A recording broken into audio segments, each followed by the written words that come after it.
네, 앞서서 이제 많은 분들이 학습과 관련된 이제 영상들을 보시고 질문들을 많이 주셨는데요. 우리 아이는 계획도 잘 세우고 우선순위도 참 잘 세우는데, 잘 하려하지 않는다. 다시 말해서 계획과 우선순위를 세우는데 실제로 행동으로 잘 옮기지 않는다는 것을 얘기를 많이들 하십니다. 예. 이럴 때 우리가 어떻게 해야 될까? 여기에 대해서 같이 먼저 얘기를 나눠보도록 하겠습니다.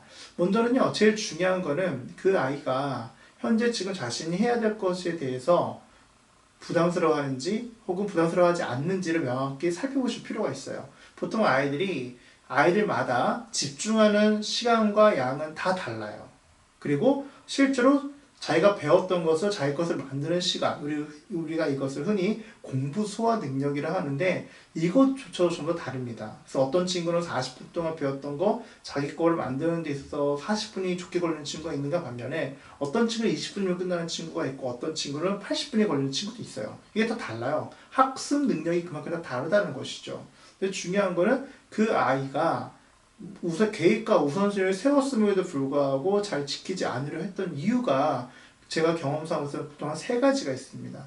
첫 번째는 이제 무리한 계획을 세웠던 경우라는 것이죠. 그러니까 몇 시부터 몇 시까지 뭘 하고 우선순위 모르는 걸 다 알겠는데 그걸 해내려고 하니까 한시부터 나오는 아이들이 있어요. 그럼 왜 그런가요? 그만큼 절대 지킬 수 없는 계획을 세운 거거든요. 그래서 말로 아이가 계획을 세우고 우선순위를 세웠다 하지만 그래서 그 말하는 시간의 감정과 그 기분에 따라서 뭘 하겠다고 얘기를 할 수 있죠. 하지만 중요한 것은 그걸 실천하는 데까지 내가 정말 달성 가능한 것인지 할 수 있는 일인지에 대해서 사전에 반드시 물어봤어야 될 얘기들이죠. 그래서 이걸 물어보지 않게 되면요. 아이들은 계획만 세워놓고 절대적으로 그거 살 때마다 다른 핑계거리를 댑니다. 그 핑계거리라는 것은 사실은 좀 더 편하고 싶은 욕구라는 것이죠. 지금 하고 싶지 않고 미루고 싶은 거예요. 여기서 이제 아이들 학습 유형 중에서 이제 미루는 형태가 이제 나오는 게 되거든요. 그렇기 때문에 이것을 부모님이 잘 파악하고 저학년 때 아이들의 계획과 우선을 세워주고 싶다 하시면요. 충분히 그 아이가 말한 것을 기반으로 해서 실제로 행동이 어떤지 그리고 그 행동에 따라서 지켜지지 않는 이유가 무엇인지를 관찰하시면서 그거를 중립적 태도를 가지고 이야기를 해주는 것이 되게 중요합니다. 여기서 또 엄연히 중요한 것은 소통이죠.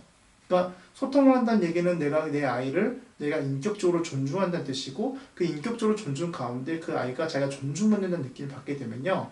엄마가 말해주는 조언, 엄마가 말해주는 모든 것들이 잔소리가 아니라 아, 저거 나를 위하는 말이라고 느끼게 되어 있습니다. 근데 그 안전장치가 바로 이 존중이라는 것이죠. 그렇기 때문에 아이가 계획을 세우고 우선순위를 세웠다 하더라도 잘 지키지 않았을 때 그게 그 아이인 거예요. 그러면 그 아이를 있는 그대로 수용하시고요.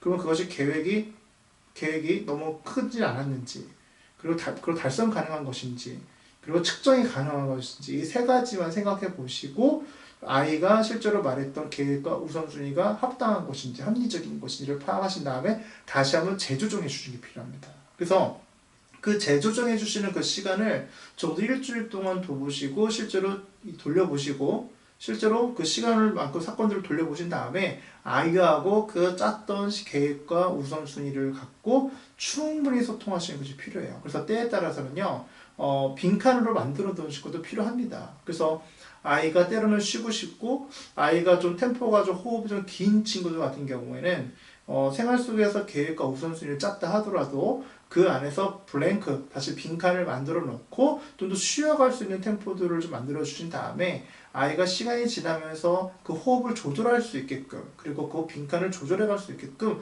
시간을 주시는 것도 하나의 지혜로운 방법이라고 생각합니다. 그래서 아이들에게 정말 도움이 될 수 있는 그리고 아이들에게 정말 하나를 알려줘도 효과가 될 수 있게 하기 위해서는 소통과 관찰이 중요하다는 걸 기억하시고 오늘 이 시간도 한번 실천해 보실 것을 권해드리겠습니다.